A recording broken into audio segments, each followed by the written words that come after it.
With me I have Hillel Neuer, the Executive Director of UN Watch, a human rights group based in Switzerland. Mr. Neuer, thank you very much for joining us here on RT.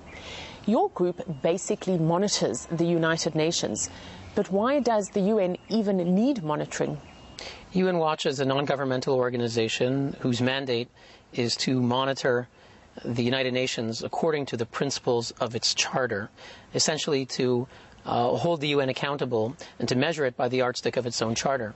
Many Israelis complain that Israel does not get a fair deal or a fair hearing by the United Nations. Would you agree?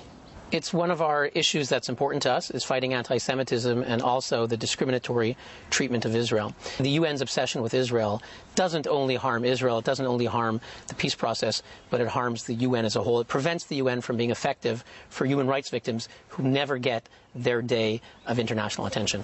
Why is the UN, to use your words, obsessed with Israel?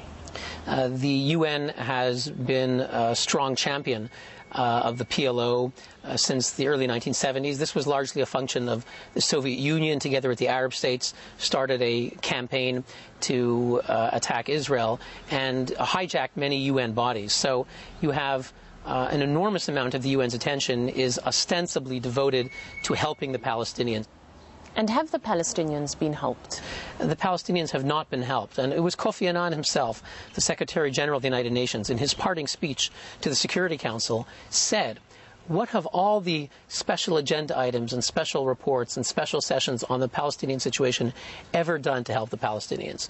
And the reality is very little. If you look in the past 30 years of all the resolutions, and at the UN Human Rights Council in Geneva, it's something like 75% of all the resolutions are condemning Israel, ostensibly helping the Palestinians. The reality is the only thing they've done for the Palestinians is encourage a sense that no matter what happens, whatever mistakes they make, whatever terrorism they may support, the UN will always be there to encourage them and make them believe that no matter what, they'll prevail. And it's only encouraged the most extreme forces in the Palestinian camp and has not helped the moderates. So why has the UN failed to help the Palestinians in any meaningful way? Well, the UN is a large organization and has many agencies that do good work. Unfortunately, a number of them are highly politicized. In New York, the General Assembly is highly politicized. The Human Rights Council is the same.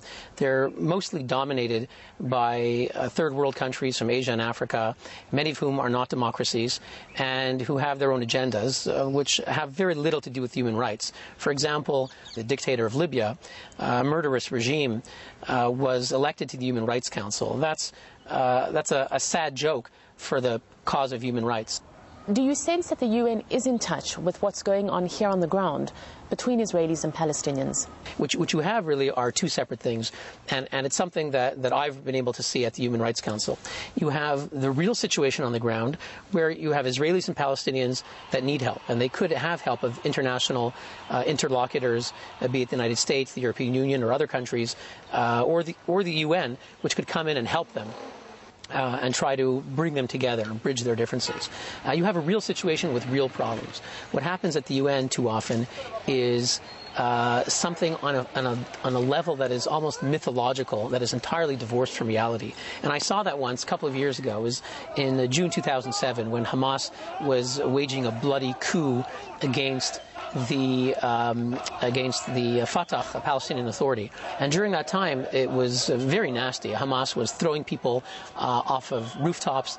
They were shooting people in hospital beds. And all this was happening. Israel, of course, had already withdrawn in the unilateral withdrawal from Gaza. There were no Israeli troops, not a single one in Gaza, had no involvement whatsoever with this conflict. And in my earpiece, listening to what was happening in the UN plenary was they were attacking Israel, condemning Israel for human rights violations. So I think this example captures what happens at the UN, that there are real problems, real people suffering, but the UN is sort of locked into an automatic mode where all they're doing is condemn Israel obsessively. Many Israelis have called for Israel to withdraw from the UN. Would you support such a move? And do you think it's realistic? It's not. That's not a realistic option. Obviously, theoretically, Israel could. I don't think Israel should, and I don't think Israel wants to, and I don't think it's in the interests of Israel or of the United Nations. Israel was its creation was sanctioned by the United Nations on November 29th, 1947, when the UN called for a Jewish state. That term is used 30 times. It's kind of interesting that the Palestinian Authority has difficulty accepting that. The resolution of the United Nations General Assembly in 1947, 30 times used the word Jewish state. Why do you say that the UN and its investigations are prejudiced against Israel? What proof do you have? The UN has the right and the duty to hold Israel accountable to its international obligations on a whole range of issues, whether it's the Palestinian issue, whether it's women's rights, whatever it is. Just like every other country, Israel should be held accountable. What we object to is the political hijacking of UN bodies such that they're rendered ineffective to help millions of human rights victims around the world. If we take the example again of the Human Rights Council, now here's a body that is pledged to promote and protect human rights for victims around the world. Yet the fact that in 10 emergency sessions, 7 of them have been on Israel, all of them one-sided, making no reference to Hamas terrorism, to Hezbollah terrorism, and only 3 sessions out of 10 for the rest of the world combined.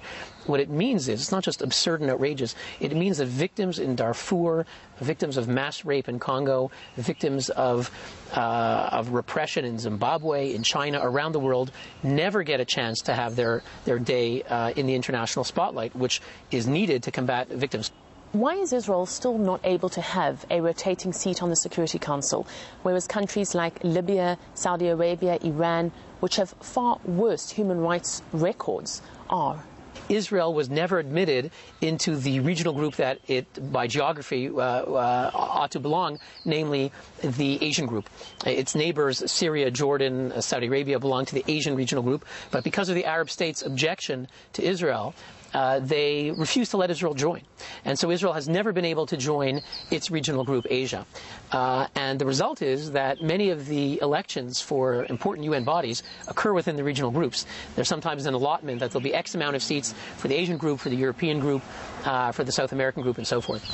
So Israel was denied access to many significant UN bodies because of this system. 10 years ago, there was an important shift.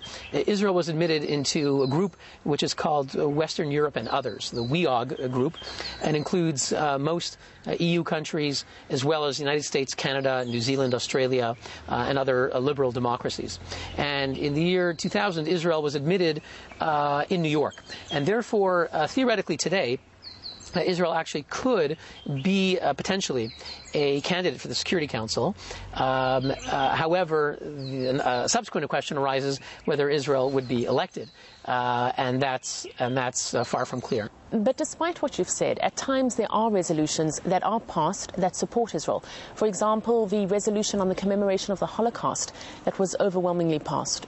In theory, it could happen one day that Israel would submit its candidacy and it would be elected to the Security Council. The reality today is that the Islamic states are so zealously opposed to anything that favors Israel, even in the most benign way, that you would have almost 56 states determined to oppose Israel.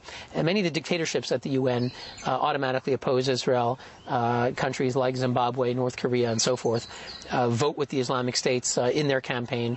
And so even if Israel were to submit its candidacy, it's not clear that it would be elected. Do you still support the existence of the UN? Is it still relevant in our world today? We believe the UN could be something else. We believe that the UN has an indispensable role in this world. There's no replacement for the UN. If the UN didn't exist, we would have to create it. And the UN, when it started in its early years, was very well respected by all countries. Its mission was respected by Israelis as it was by Arabs.